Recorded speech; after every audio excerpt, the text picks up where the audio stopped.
Menjelang bulan suci Ramadan, Polres Biren musnahkan sejumlah barang bukti narkotika. Barang bukti narkotika yang dimusnahkan jenis ganja seberat 51 kg dan sabu seberat 8 kg lebih. Pemusnahan narkoba jenis sabu ini dilakukan dengan dimasukkan dalam mesin blender dengan dicampur dengan alkohol. Sedangkan ganja dan juga box kopi yang dicampur dengan ganja dilakukan dengan dibakar. Pemusnahan barang bukti tersebut berlangsung di halaman pendopo Bupati Biren dengan menghadirkan tersangka sebanyak 14 orang.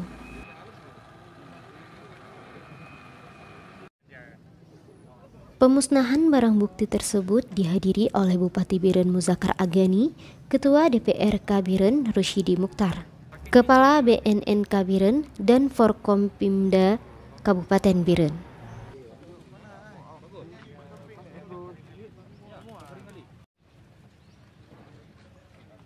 Kapolres Biren AKBP Taufik Hidayat mengatakan pemusnahan barang bukti ganja dan sabu merupakan hasil pengungkapan dari Satres Narkoba. Dalam pemusnahan ini juga dihadirkan 14 tersangka.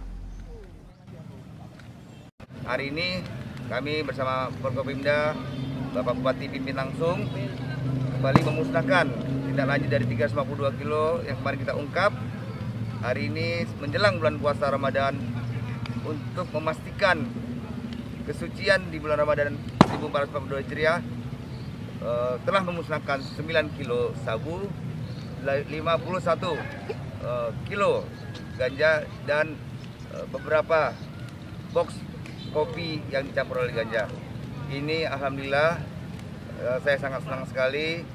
Insya Allah menyambut bulan Ramadan kita bisa tenang, anak-anak kita, generasi mas kita bisa khusyuk melaksanakan bulan puasa ini.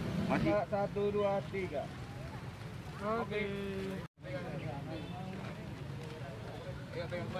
Tim Liputan Biren TV melaporkan.